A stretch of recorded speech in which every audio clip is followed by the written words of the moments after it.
Every time our athletes walk into this weight room, they're going to be pushed to the max. Let's go! Let's go! The barbell hasn't changed in over 100 years. I can take a 25-pound plate and we'll go out on the turf and I'll have you hating life. We talk about straining your gut, pushing past that comfort level. I want a lot of energy. What better breeding ground is there for being a success in life than the weight room?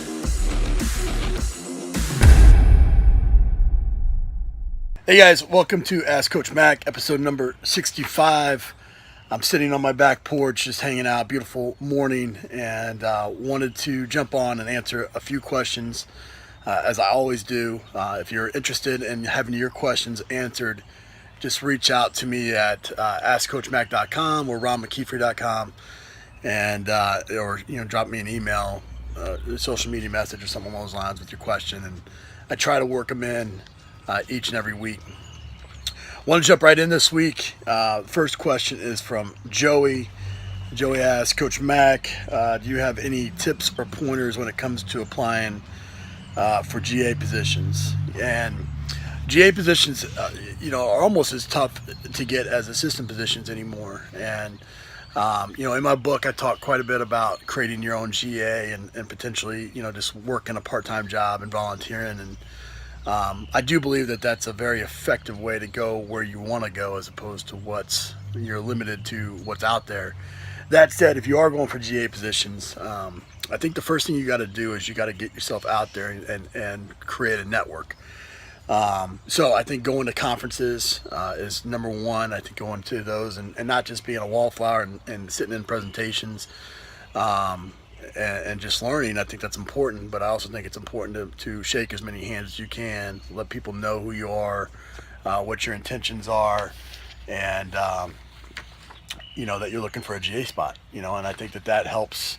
They may not have something, but at least then they may know somebody or keep your name or recognize your face for maybe a future position down the line. I also think drawing a 50-mile radius where you're located and visiting every coach that you can possibly visit in that radius. I think I say 50 miles because that's about an hour's drive. So if you're volunteering already where you're at, or you're in school or something along those lines, you can get pretty much anywhere there within an hour. And so if you have a gap of time between classes, you could drive and get there. If you're working part-time somewhere, or you have an off day, you can drive and get somewhere and visit somebody, and don't just get caught up in whatever big time you is in that radius. Go and visit every coach that you possibly can, because you never know who's going to help you move on to your next deal. In that same tone, I think you need to make a list of every coach that you know. I mean, you probably played sports growing up. You might be working at an institution or an organization that has coaches. Write down every coach that you know, have connections to, and write them an email and ask them, or just let them know what your intentions are. That this is where you're at, this is what you're trying to do, you're looking for a GA spot. And also ask them if they can connect you with one person, one strength coach that they know, if they can connect you via email or phone call or something along those lines, for you to expand your network. I mean, most all those coaches know a strength coach. They had a strength coach in college. They worked with a strength coach someplace and have a relationship with them. And typically, if that's coming from them, those people will want to help you out. And so letting them know what your intentions are and where you're at, and consistently doing that. I think that's another important step is, every time you take a new step or a new job or a new role or your advancement, send them an email or a letter. Letters always work pretty well because, you're not getting very many letters anymore. I get hundreds, almost thousands of emails every week, but I only get a few letters.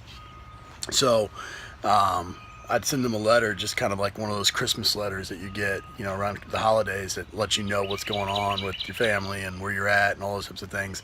I think doing that every so often is important. So, Joe, I hope that answers your question. David asked, the OPT model is basically, he's getting his master's in performance and enhancement and injury prevention. It's a National Academy of Sports Medicine program. And they have what they call the OPT model, which is basically just a stabilization, endurance, strength, endurance, hypertrophy, max strength, and power. And those are just muscular qualities. That's a typical, kind of periodization, identifying strength qualities and training for those strength qualities. And I like their order. I think that's a pretty good order. That said, I would add speed, strength, and strength, speed to that equation, and you basically you can look up almost any strength qualities, read several articles on why those are important. But strength, speed, and speed, strength, and starting to get into like some velocity-based training with Dr. Brian Mann and Dan Baker and things like that. I think that those are things that would build upon that model. But in terms of just a typical pyramid, or understanding the different qualities and the order in which they should come, I think that fits. Strength, speed, strength would go right before that true power, and fit into that model. So I hope that answers your question, David. Last question here. Jeremy asks that he mentions that I recommend a rotation of books. Basically I read a strength and conditioning book, I read a family book, and I read a leadership business book. And I typically read about a book a week. And I say read, that could be listen to, which is often the case. I listen to a book. I'm listening to Kevin Hart's new book on Audible right now, which I think is super funny. He obviously narrates it himself, and just a unbelievably funny guy. But there's lots of little good nuggets in there to pull out, and especially being pop culture and contemporary, using those with athletes always goes over well. But I read that rotation, and he talks about he hears a lot of people talk about the strength books or the business books or the leadership books, but he doesn't hear too many about the family. And if you go to my website, McKeefery.com/books, I have a whole list of books in each of those categories, but 5 that I think are really, really great for family. One I think is Raising the Modern Day Knight, which is all about medieval times and Knights of the Round Table and the whole deal. But basically it talks about how do we let our kids know when they've reached certain milestones in their life, and right now we let society do that. You're an adult when you smoke cigarettes, or you have sex for the first time, or you drink for the first time, or you can get your driver's license, or whatever it may be. And society's doing that, as opposed to in medieval times, you were a page, and then you were a squire, and then you were you went on down the different classifications, and there was a ceremony, and your family or the community would define when you met certain criteria. And so just a great book. Obviously it's kind of written from a male perspective, but I apply it to my daughters as well. Lead for God's Sake is a great book. It's a parable that's just got a great message, and I think also is a fantastic leadership book. But again, I use it with my family as well. The 5 love languages I use quite a bit.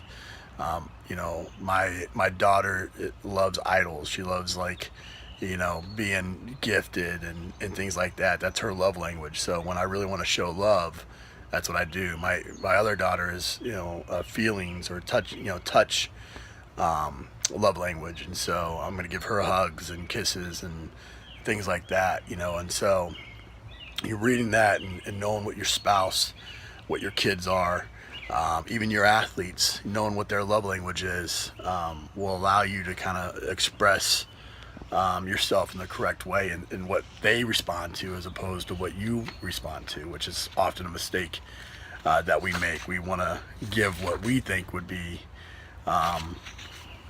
received, as opposed to what is actually received. A Purpose-Driven Life is a fantastic book as well. I think that's, again, we need to have perspective and understand why we're on this earth and what we're intended to do, and and using our career as a way to, to be a witness for that. And then lastly, The Mentor Leader by Coach Dungy, who I worked for at Tampa Bay. I think it's just a fantastic, again, family book, leadership book. I think those go hand in hand a lot of times. And as coaches or as parents, we are the leaders of our family. A lot of people don't identify themselves as a leader, which that's not really the case so much for strength coaches, but there are a number of strength coaches that are, I'm a servant leader, or I'm this kind of leader, I'm just kind of a background type of person. I lead by example. The reality is that you have to be a leader of your family, and so a purpose-driven or a mentor leader, I think is a fantastic book for mentioning that and teaching you some great tidbits and recommendations and things along those lines. So I would highly recommend those 5 books. Those are the 5 that I typically recommend for family. I think you could go on and on. There's a number of great ones out there, but those are the ones. And again, if you go to ronmckeefery.com /books, you can get a whole list of different books that I recommend. Always want to thank our sponsors for sponsoring these podcasts. Again, the show is not possible without them, and I only partner with people that I believe in and trust, and Versapool, Woodway, Train Heroic, Samson, Intech, Iron Grip, Sornex. I think I hit everybody in there. Are just fantastic companies that I wholeheartedly believe in, and again, they have a mission to give back to coaches, which is ultimately where my heart is as well. So, hope you guys have a great week. I'll catch you next time. Take care. Goodbye.